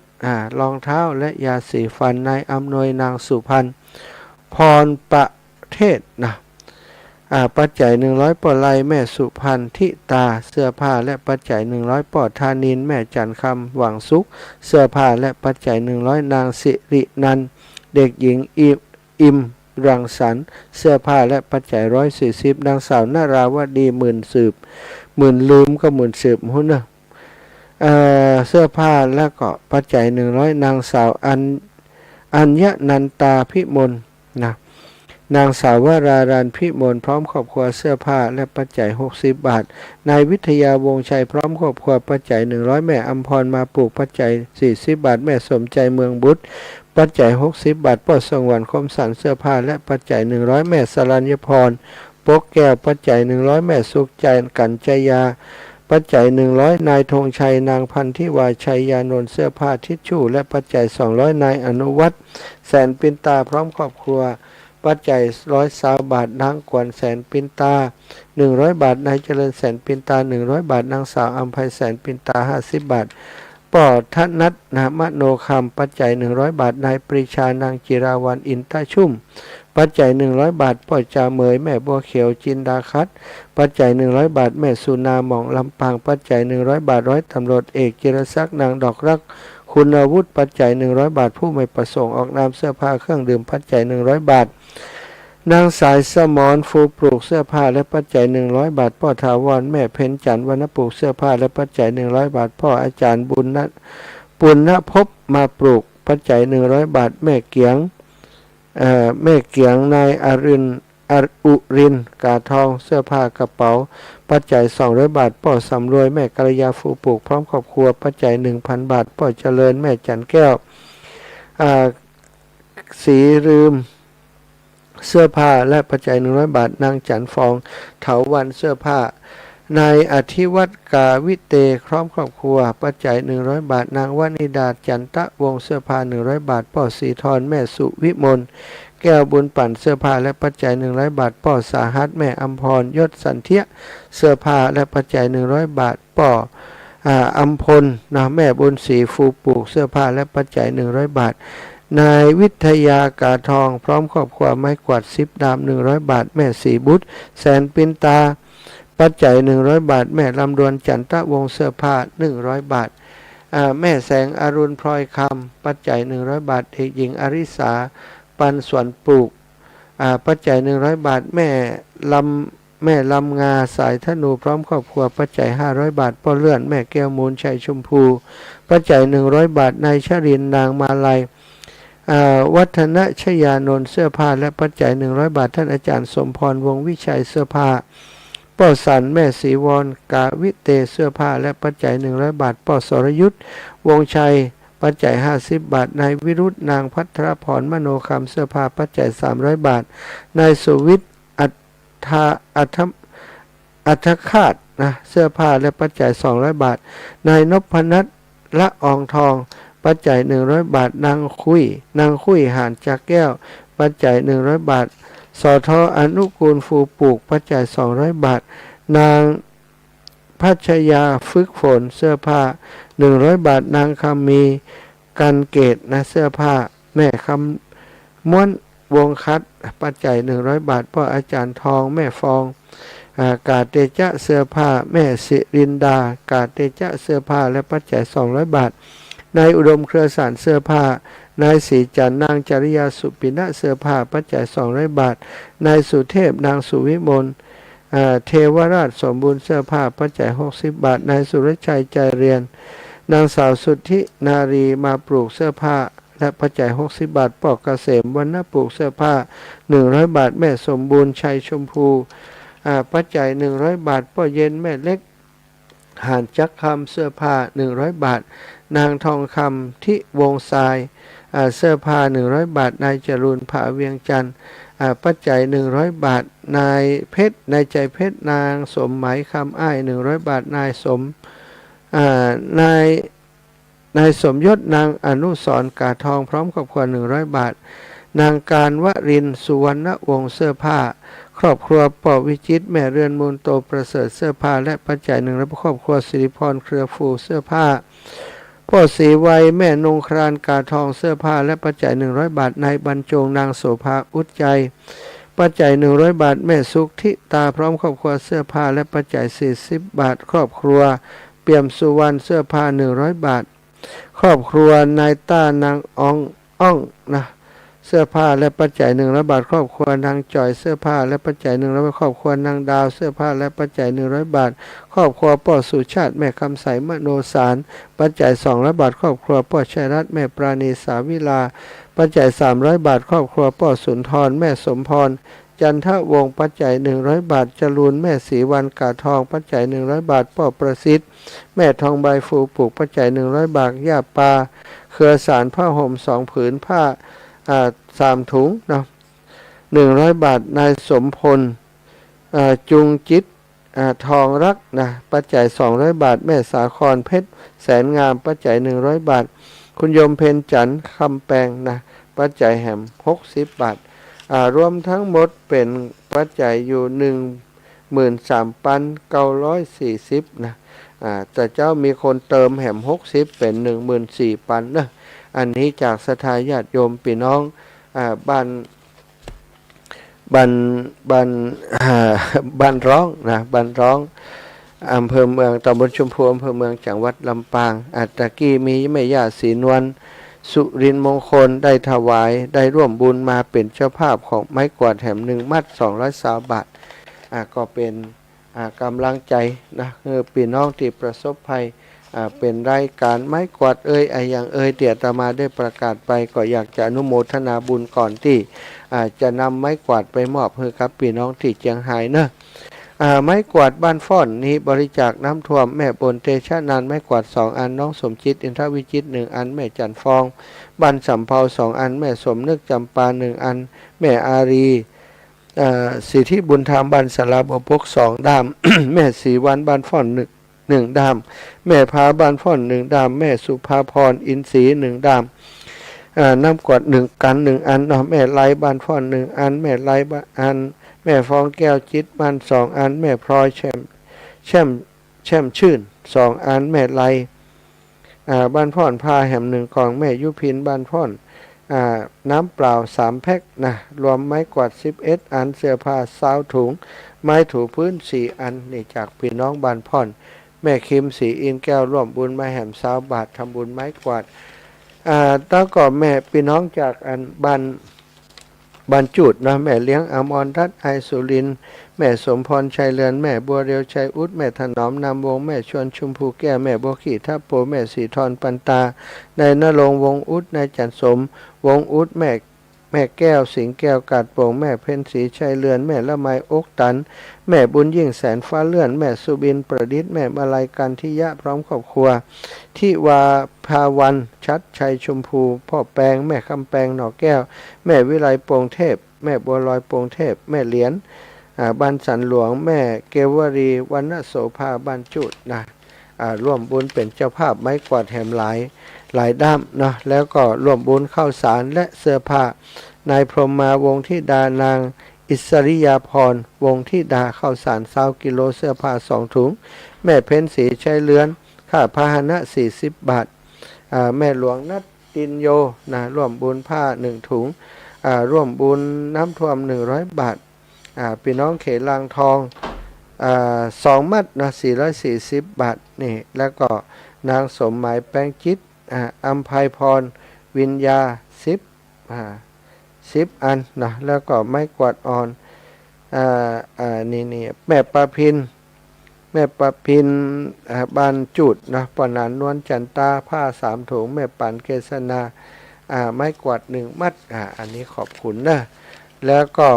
บอดทิพวรรณดอกแก้วข้าวเหนียวข้าวเจ้ารวม10 ลิตรวาลุณีตาตุข้าวเหนียว4 ลิตรป้าขันมาม่า10 ซองป้าพรลุแสนน้ำดื่มมาม่า1 ชุดพัทรนันท์มงคลน้ำดื่มมาม่า1 ชุดปอดสีโรดแม่ประพินดอกแก้วผ้า1 ถุงไม้กวาด1 มัดนะอันนี้ไม้กวาดเนาะช่วยกันหอมไม้กวาดทิตักขยะแม่จันเป็งเครือธนุพร้อมครอบครัวไม้กวาด3 อันแม่มอนใจฟูไม้กวาด3 อันทองเพชรยอดคำปันไม้กวาด3ปอบุญเรือน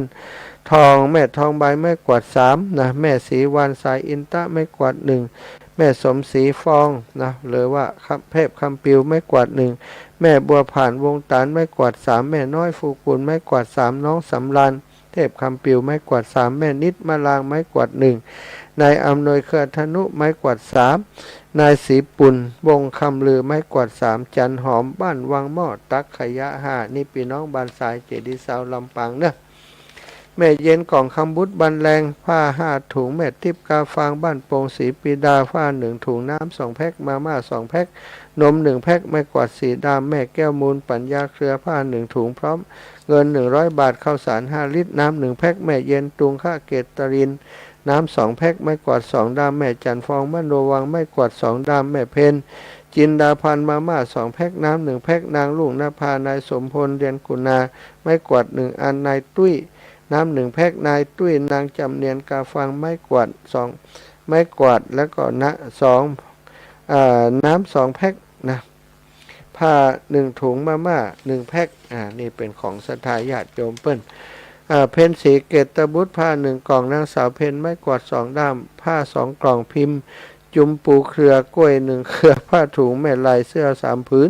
ข้าวสารอันนั้น3 ลิตรนอนนายโพพร้อมลูกหลานพี่น้องกาฟังน้ำ1 แพ็คนางสาวเดือนน้ำ1 แพ็คไม้กวาดยาแม่ยาอุปทะ2แม่สมศรีชิมรส1อันนี้บันบุญเกิดแม่อรุณใจแก้วแดง1แม่บัวเหลวทวีทรัพย์1คำสุขโยธิน1รัตนาธาเรือน2ขอบคุณอนุโมทนาบุญป้าเรือนแก้วเดียวผ้าห่มหมอนป้าน้อยเหล่าใจเสื้อผ้าครอบครัวแม่จันเทพศิริ200 ปีน้อยเนียมถูกหอยช้างสาบานกินล่ำน้ำป้าปัวปลาเผาเสื้อผ้าปีแมวเสื้อผ้าขอบคุณอันนี้มาจากบ้านโถกหอยช้างน้องเบิ่มได้ไปดูแลเนาะก็เป็นชื่อเสียงเลี้ยงน้ำของศรัทธาญาติโยมที่เปิ้นให้เปิ้นหอมมายังบ่มุดนี่ศรัทธาญาติโยมก็อันนี้ก็ไว้ช่วงต่อไปก็แล้วกันเนาะที่ยังค้างอยู่เดี๋ยวก็จะได้ประกาศในช่วงตอนค่ำต่อไปซึ่งอาตมาก็จะจัดรายการอีกช่วงหนึ่งในตอนค่ำเนอะแม่เกียงกาทองสมทบค่าน้ำมันรถแหม100 บาทแม่ยาปวรีอินสุวรรณสมทบค่าน้ำมันรถแหม500 บาทอนุโมทนาบุญครับศรัทธาญาติโยมพ่อโยมแม่ทุกท่านทุกคนศรัทธาได้อุจากัน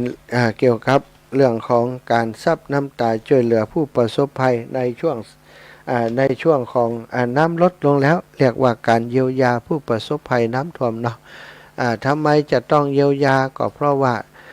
มันเหตุการณ์มันเกิดขึ้นแล้วอย่างเปิ้นบอกว่าโรคภัยไข้เจ็บมันเกิดขึ้นแล้วหน้าที่ของคุณหมอก็คือต้องเยียวยากันตอนนี้หน้าที่ของหมู่เฮาทั้งหลายซึ่งบ่ได้เป็นผู้ประสบภัยเนาะเป็นเพื่อนเป็นพี่เป็นน้องเป็นญาติเป็นนิดเป็นมนุษย์ผู้ร่วมเกิดแก่เจ็บตายหน้าที่ของเฮาเมื่อเปื่อนป้องน้องพี่ญาติของหมู่เฮาทั้งหลายได้ประสบภัยน้ำท่วมเฮาก็มีหน้าที่ที่จะต้องช่วยเหลือเจือจุนอุดหนุนให้เปิ้นได้มีสามารถอยู่ได้ในภาวะอย่างนี้เนาะเจริญพรแม่อาจารย์แม่สวงชมพูคุณหอมมานี่100ว่าซื้อไม่กวาดนะแม่สวงล่ะเจ้าสวงชมพูคุณชมพูคุณ100เจ้าแม่เจ้าสาธุเนอเจ้าสาธุเจ้าแม่บัวเย็นจันทบเนาะ จำเป็นที่จะต้องช่วยกันดูแลฟื้นฟูฟื้นฟูบูรณะบ้านช่องห้องหอเฮือเปิ้นเนาะช่วยกันไปเก็บไปกวาดวันนี้นะสภาพในถนนหนทางติอำเภอแม่สายจังหวัดเชียงรายตีน้ำท่วมในสถานญาติโยมบางจุดบางแห่งยังเป็นแอ่งเป็นน้ำอยู่น้ำเปื้อน้ำโคลนไหลอยู่ตีรถเตียวผ่านนั่นนะก็ยังเป็นปัญหาอยู่เยอะเลย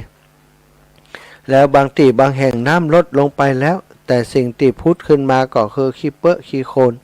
เต็มบานเต็มจองของเปิ้นก็มีคนไปช่วยบางจุดนะบางจุดก็ยังบ่ได้รับการช่วยเหลือกำเตือก็ประสบปัญหาความลำบากในการอยู่การกินเหมือนกันเจริญพรแม่บัวคลี่เจ้าตะกี้ตกไรที่กูไม่กวาดไรที่ของแม่เพ้นสีใช้เลี้ยงทำคนเลิกเพิ่มกันแม่เพ้นสีใช้เรือนแหละบ้านจุดเนาะแม่เท่าของมันให้ก่อนเจ้าเหรอฮะเจ้าวันตรงไหนจ้างไหมอ๋อเหรอแม่เพ้นสีใช้เรือนตกไม่กวาดแหละตกไม่กวาดแต่กะน้ำมันกะหักนั่นไงแม่เพ้นสีใช้เรือนมีแล้วเหรอจดในเนี่ยเหรอสีไม่กวาดน่ะตะกี้ก็อ่านอยู่หรอไม่กวาดต่างหากอันนั้นต่างหากนะว่าใจอันเนี้ยต่างหากนี่รายชื่อไม่กวาดเลยอ่านไปตะกี้ในแม่แก้วแล้วก็แม่เพ้นสีอ่ะแหละเจ้าสาธุครบก็พอก่อนเพราะว่าเดี๋ยวของวันนี้จะขึ้นรถแล้วเนาะเจ้าอีแม่สัตว์ตุเจ้าสัตว์ตุเจ้าเจ้าโยมแม่ขอบคุณโยมแม่หลายๆเนอะสัตว์ตุแม่บัวขีทะโปบันจุดเนาะเป็นผู้ที่ดูแลเป็นสะพานบุญฮือตังบันจุดแม่ถนอมบ้านโปงแม่บัวเลียวบ้านโปงช่วยกันดูแลเนาะหลังน้ำท่วมบางคนอย่างที่บอกไปเหลือแต่เสื้อผ้านะชุดสุดท้ายที่นุ่งตอนที่หนีน้ำมาสิ่งที่เปิ้นเหลือติดตัวมาเต่าอันแท้ๆนะอย่างอื่นคือจมไปกับสายน้ำเข้าของเครื่องใจต่างๆทั้งครอบครัวบ่มีอย่างเหลือจมลงไปในกระแสน้ำหมดที่เฮาหันเหลือแต่เสื้อผ้าติดตัวมาตอนที่หนีน้ำนอกนั้นคือบ่ได้อย่างซากอย่างนะบางคนก็เหลือแต่ซากปลั๊กหักพังของบ้านไว้ดูต่างหน้าบ้านเหลืออยู่แต่ว่าเป็นซากไปเห็นแล้วกำแพงก็ล้มบ้านก็ลุนะอยู่บ่ได้แล้วนะก็คือเหลือแต่ซากปลั๊กหักพังหลังน้ำลดอีปล่อยอีแม่ลองคิดพอเถอะถ้าเฮามาเป็นบ้านเฮาเนี่ยเนาะโอ้เคยอยู่เคยกินเคยรับเคยนอนในบ้านที่มันสะดวกสบายพอน้ำท่วมมาปุ๊บหายไปในพริบตากลายเป็นซากปลั๊กหักพังนั่งพอนั่งมองบางคนก็มือลอยกินบ่ได้นอนบ่หลับเจ็บปวดฉะนั้นสิ่งที่เราจะช่วยกันได้ก็คือบรรเทาความทุกข์ของเปื่อนมนุษย์โดยกันบรรเทาได้อย่างใดนะก็คือส่งความช่วยเหลือไปให้เปื่อนโดยวิธีต่างๆมีไผไปที่เปิ่นลงพื้นที่ไปช่วยเหลือเฮามีโอกาสช่วยได้ก็ช่วยไปอย่างครั้งนี้อาตมาจะเอาไม้กวาดไปเอาเครื่องทำความสะอาดไปก็หวังว่าจะเป็นประโยชน์กับคนในพื้นที่ที่เปิ่นกำลังเก็บกวาดเพี้ยวพัดต่างๆอุปกรณ์เหล่านี้อาจจะบ่เพียงพอก็ไปจ่ายไปแจกให้กับเปิ่นก็จะลงพื้นที่ในวันพรุ่งนะเอ็นดูบางคนเหลือแต่ซากปลั๊กหักพังของบ้านไว้ดูต่างหน้าบางคนบ้านทั้งหลังจมหายไปกับสายน้ำมีแต่ที่ดินที่เคยปลูกบ้านแม้แต่ที่ดินที่เคยปลูกบ้านแปลงบ้านอยู่ก็ชำรุดทรุดโทรมสุดหายไปลงไปในแม่น้ำโดยเหมือนกันบางคนนี่ทั้งแปลงทั้งผืนลงไปอยู่ในน้ำไปหมดเป็นกระแสน้ำอยู่ในตอนนี้ศรัทธาญาติโยมอันนี้คือศรัทธาลองขึ้นพอเถอะถ้าเป็นเฮาเนาะมันเจ็บปวดแค่ไหนนะบ้านทั้งหลังนี่เก็บเงินสะสมเก็บเงินออมสร้างมาแปลงมาอยู่อาศัยครับครอบครัวมีความสุขวันดีคืนดีน้ำท่วมมาพัดพาเอาไปสุดลงไปจมลงไปในกระแสน้ำบ่ได้อย่างติดตัวมาเลย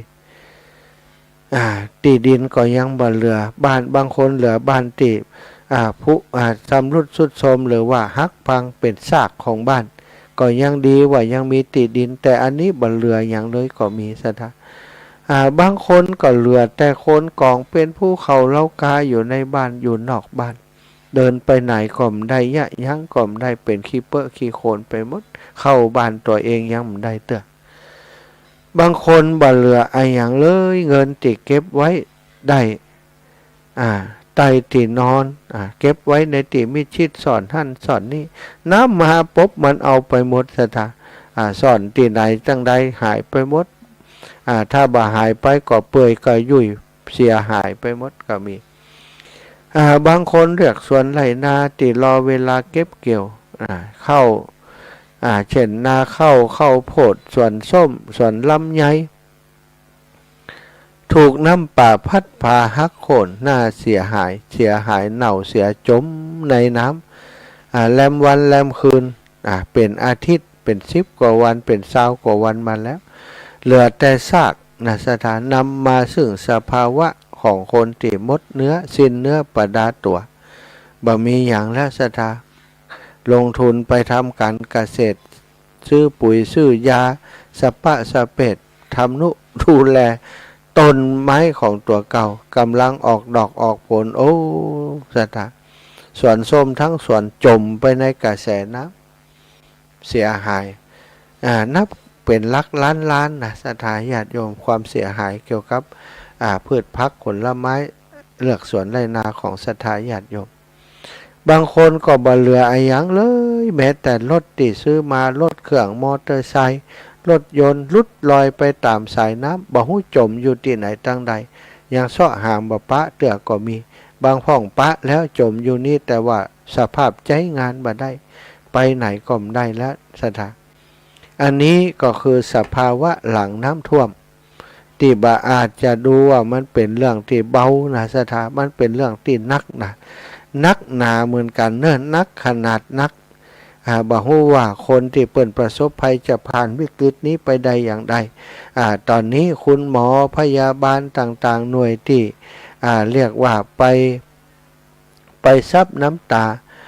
ไปช่วยเหลือไปฟื้นฟูผู้ประสบภัยนี่ต้องทำหน้าที่กันอย่างนักบางคนเป็นโรคซึมเศร้าบ่อู้บ่จานั่งเมอเลยสถาเฮยเนาะอันนี้ภัยบ่เจอกับตัวก็คงบ่ฮู้หลังน้ำท่วมบ่อาจจะบอกว่าต้องรอไปก่อนนะรองบประมาณมาถึงก่อนก็เยียวยาหรือว่าบางทีก็ว่ากันไปตามระบบดูความเสียหายอย่างอันอย่างอีที่ไหนว่ากันไปตามหลักฐานอย่างก็แล้วกันเนี่ยซึ่งถ้าอย่างอีนี้มันก็บัดตันต่อเหตุการณ์เนาะสถาบางคนที่บ่มีบ้านที่จะอยู่ก็ควรจะมีกระต๊อบมีอย่างทำอย่างให้มันไปช่วยเปิ่นเหลือเปิ่นในเบื้องต้นเพื่อจะให้เปิ่นพอจะอยู่ในพื้นที่ของเปิ่นได้วันพรุ่งนี้ก็ลงพื้นที่ไปก็คงจะดูเรื่องมูลนี้โดยศรัทธาญาติโยมอาตมาก็คิดในใจว่าจะเนี่ยอย่างใดนะที่สามารถจะช่วยเปิ่นได้บางครั้งบางทีเดี๋ยวถ้าลงไปพอถ้าสามารถจะทำได้นะก็อาจจะปาช่างปาศาลายังไปช่วยเปิ่นทำห้องน้ำห้องไออย่างให้เปิ่นเนาะคนที่เปิ่นลำบากนะแต่ก็คงจะทำได้เท่าที่กำลังเขาจะทำนะถ้าจะรอทางการเปิ่นมาได้นั่นสถาเข้าห้องน้ำต้องเข้าทุกวันถ้าเปิ่นเดือดร้อนก็จะต้องทำจะต้องช่วยเหลือก็ไปดูก่อนว่าอย่างที่พอจะช่วยกันได้เนาะหลังจากนี้เขาจะช่วยกันจะได้พ่องก็คงจะเป็นเรื่องที่ต้องมาคบคิดกันต่อไปแต่ว่าขอให้เฮาทั้งหลายออกมาช่วยเหลือเกื้อกูลกันเท่าที่เฮาจะพึงทำได้ก่อนถ้ามีญาติพี่น้องที่ประสบภัยคู่เป็นญาติก็ควรจะเอาใจใส่ใจเปิ้นเนาะอาจจะคือเปิ้นออกนอกพื้นที่มาสักพักหนึ่งมาอยู่กับเฮาที่บ้านที่จองแล้วก็ครอบครัวของหมู่เฮาช่วยกันดูแลเปิ้นอาจจะต้องกลับไปช่วยเหลือเปิ้นในการแปลงบ้านแปลงอย่างให้เปิ้นนะถ้าหากเป็นญาติพี่น้องกันก็ควรจะร่วมโดยช่วยกันดูแลเปิ้นให้ดีเนอะเพื่อจะให้เปิ้นได้ฟื้นจิตฟื้นใจมากลับมามีพลังต่อสู้ต่อไปความเดือดร้อนน้ำท่วมมี อยู่อย่างใดคือภาพต่างๆที่เฮาหันในคลิปในอย่างต่างๆมันเล่าเรื่องนะสถาขอเฮือเอาใจเขามาใส่ใจเฮาก็บ่อยากจะเจอสภาวะอย่างนั้นแต่เมื่อพี่น้องเฮาเจอ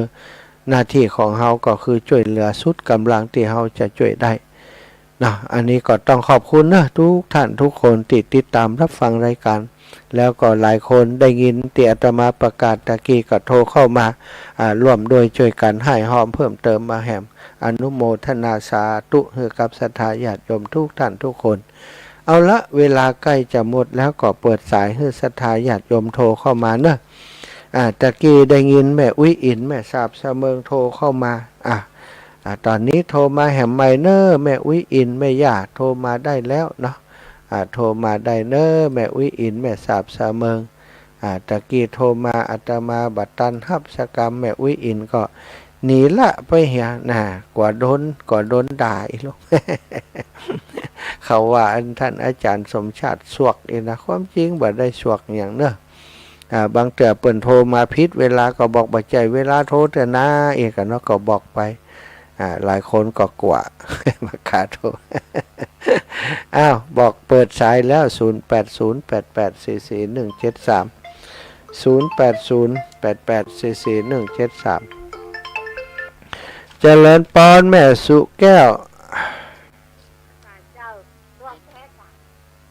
ฮะสวกกะช่วงแป๊กอะ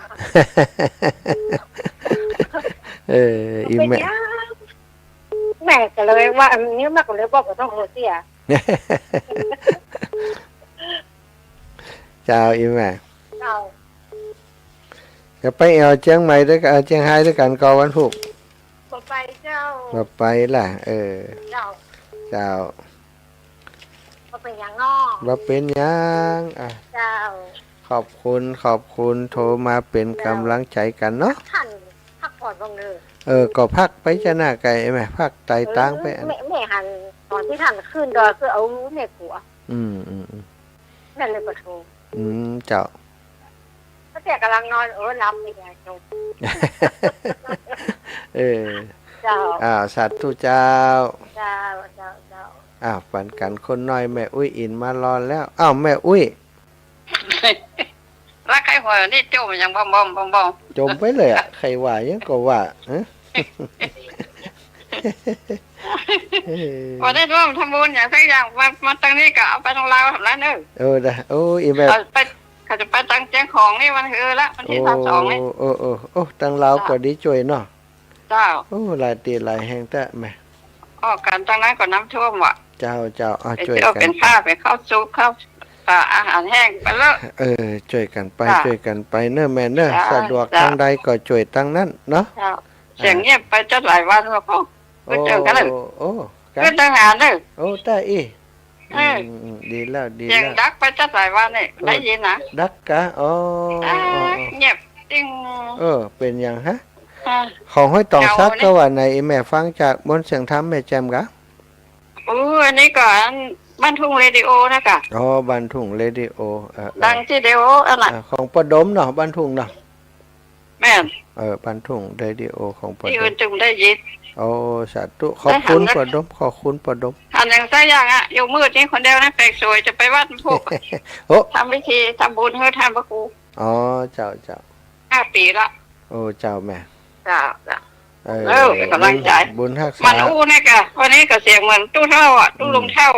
เป็นอย่างเท่าแล้วยอมรับความจริงมาเท่าเหมือนประโมทเสียงเหมือนประโมทสาธุสาธุแม่อุ้ยอินแม่สาบเสมิงดีใจนะพี่น้องเสมิงก็ยังได้ยินเด้อพี่น้องเสมิงพี่น้องลำปูนแม่สุแก้วคำอ้วนสีโพธารามยางเนื้อสารปีลำปูนนะผ่านบ้านอีแม่แล้วเดินธุดงนะแม่สุแก้วคำอ้วนก็ติดตามรับฟังรายการอยู่ตลอดเคยได้ไปแอวบ้านเปิ้นแล้วศรัทธา2 ท่านนี้แม่อุ้ยอินก็เคยไปละบ้านเปิ้นก็อยู่ไกลอันละอยู่ติดเสมิงแต่ถ้าอยู่เสมิงฮั่นก็ถือว่ามาไกลอยู่ในตัวอำเภอฮั่นละเนาะอยู่บ่ไกลตัวอำเภอเท่าใดแต่ถ้าลูกบ้านเฮาไปก็ถือว่าไกลอยู่เนาะ ก็ขอให้พี่น้องเฮาที่บ่โดนน้ำท่วมก็อย่าจะไปโดนเลยเนอะเชียงใหม่ลำปางวันก่อนก็โดนหางเหล็กไปน้อยนึงหลายคนก็กลับสู่ภาวะปกติแล้วเนาะอยู่บ้านอยู่จองได้แล้วหลายคนก็ดินพังดินโยดไปในบริเวณบ้านไปถึงบ้านถึงจองก็มีอยู่แต่ก็ถือว่า มันมีบันนักต่อใดเนาะเขาก็พอจะช่วยกันได้ในท้องถิ่นบางที่บางแห่งก็ประกาศเป็นพื้นที่ภัยพิบัติช่วงนี้ยังจะมีพายุเข้ามาอยู่เปิดประกาศวันที่20ถึง23วันนี้วันที่20เนาะสถาวันที่21วันพุธ22 23นี่ช่วงนี้ก็คือเฝ้าระวังกันอยู่เนอะน้ำในแม่น้ำวังก็ยังบ่ได้ลดไปสักต่อใดนะยังบ่ได้ลดสักต่อใดศรัทธาญาติโยมอีปอยอีแม่ก็ต้องฟังข่าวสารต่างกรมอุตุเปิ้นจิมหรือว่าถ้ามีโทรศัพท์ก็พอคลิปพอข่าวของจังหวัดลำปางของเขาลำปางชัยเน่าก็มีอสมทลำปางก็มีเปิ้นเกาะติดสถานการณ์เรื่องปริมาณน้ำของเขื่อนกิ่วล้มของเขื่อนกิ่วข้อมาเนาะแล้วก็น้ำที่มันล้นทะลักอยู่ในหลายๆจุดนะก็เพื่อจะเป็นการประเมินพื้นที่เสี่ยงประเมินเรื่องของน้ำท่วมของจังหวัดลำปางวันก่อนนี้ท่วมในที่บ่เคยท่วมสักเดือนนะสถาบ้านแม่ไซคำบ่เคยท่วมสักเดือนวันก่อนนี้ก็ท่วมบ้านแม่กงก็เหมือนกันเนาะบ้านแม่กงก็ท่วมหลายจุดของตำบลบ้านเอื้อมแล้วก็ตำบลทุ่งกวาวตำบลบ้านขอตำบลเมืองปานตำบลแช่ซ้อนในเขตของเมืองปานในเขตของอำเภอเมืองสายน้ำแม่ตุยสายน้ำแม่ตุยแม่โกงยังไม่ได้เนาะเนี่ยน้ำหลายพื้นที่ที่มันไหลเข้ามาตอนฝนตกนักๆนั่นก็ทำให้ท่วมในพื้นที่ของจังหวัดลำปางหลายตำบลหลายหมู่บ้าน ก็ช่วยกันไปเนาะลำปางก็ช่วยกันลำปางก็ดีช่วยพี่น้องที่ตังเชียงไฮ้ที่ลำบากอยู่ก็ดีช่วยซะนะที่ลำปางอาตมาก็ลงพื้นที่ไปตะวันนี้ก็ไปหันพี่น้องทหารตลอดถึงเจ้าหน้าที่ของเทศบาลเนาะท้องถิ่นผู้นำหมู่บ้านช่วยกันเพี้ยวพัดทางน้ำต่างๆก็เป็นการเตรียมตัวเนาะเตรียมความพร้อมเนาะสถาบางทีนี่เขาบ่ได้หลอกคลองบ่หลอกอันเหมืองลำคลองต่างๆแล้วก็ต้นไม้อย่างต่างๆที่ลอยมาเนาะอย่างตีแม่ไซคำนี่ไม้ฉ่ำฉาต้นบ่เล็กบ่เล่นลอยมาจากไหนมู้แต่เป็นไม้แห้งนะลอยมาขวางกั้นอยู่ที่ทางน้ำเป็นท่อลอดเหลี่ยมที่หน้าวัดแม่ไซคำทำให้ขยะอย่างต่างๆกิ่งไม้เศษไม้ก็ลอยมาทับถมกันทำให้ทางลอดอันสะพานนั้นบ่สามารถจะระบายน้ำออกไปได้ก็เลยล้นเข้าไปเต็มวัดเต็มหมู่บ้านอันนี้ก็เป็นตอนนี้ก็เคลียร์พื้นที่เรียบร้อยเคลียร์ลิงแล้วเคลียร์พื้นที่เอาเศษไม้เอาเศษอย่างขึ้นมากันจากตั้งเทศบาลช่วยกับพี่น้องเจ้าบ้านก็ดีเนาะก็ลงพื้นที่ไปหันการทำงานของฝ่ายต่างๆได้หันด้วยตาตัวเองแต่ก็ลงไปช่วยเหลือเพิ่นเอาน้ำเอาท่าเอาปัจจัยเอาสตางค์ไปมอบเพื่อเป็นค่าอาหารเพิ่นตัวนี่ก็ทำหน้าที่ของดอกบัวดอกน้อยๆคอยช่วยเหลือสังคมไปมีกำลังแรงกายต่อได้แรงใจต่อได้ก็ทุ่มลงไปช่วยเพิ่นเท่าที่จะทำได้ก็เอาบุญเอากุศลทุกอย่างทุกประการมาบอกมาคืนมาฮือกับอีปอยอีแม่ตั้งหลายได้อนุโมทนาเอาบุญโดยที่อาตมาทำเพราะทุกบุญที่อาตมาทำก็ทำในนามของศรัทธาญาติโยมปัจจัยทุกอย่างที่ให้ห้อมเปิ่นไปก็เป็นปัจจัยของศรัทธาญาติโยมของอาตมาภาพเองเป็นเพียงผู้บอกบุญเป็นสะพานบุญให้กับศรัทธาส่วนที่ศรัทธาญาติโยมเปิ่นถวายอาตมาส่วนตัวก็อย่างก็ไปร่วมบุญแห่มต่อหนึ่งไปซื้อข้าวซื้อของเอาไปมอบให้ผู้ประสบภัยเอาละอูจากันมา2 ชั่วโมงเวลาก็จะหมดเวลาแล้วขอบคุณทุกกำลังใจที่ส่งมาให้ผู้ประสบภัยผ่านกับอาตมาขอความสุขสวัสดีจงมีแก่ศรัทธาสาธุชนคนดีทุกท่านทุกคน ให้ท่านมีสุขภาพพรามัยสมบูรณ์แข็งแรงอย่าได้ประสบปัญหาภัยพิบัติเหมือนกับหมู่พี่น้องของเฮาเลยคือมันไปตกไปนองไปท่วมที่อื่นเด้อบ่ต้องท่วมช่ำดีนะ ฝนตกก็ตกแต่พอดีพองามนะเอาละเวลาหมดเวลานำละการจากลาศรัทธาไปด้วยเวลาเพียงเท่านี้ขอความสุขสวัสดีจงมีแก่ศรัทธาท่านเจ้าทุกท่านทุกคนจัตตารโอธรรมาวทันติอายุวันโนสุขังภะลัง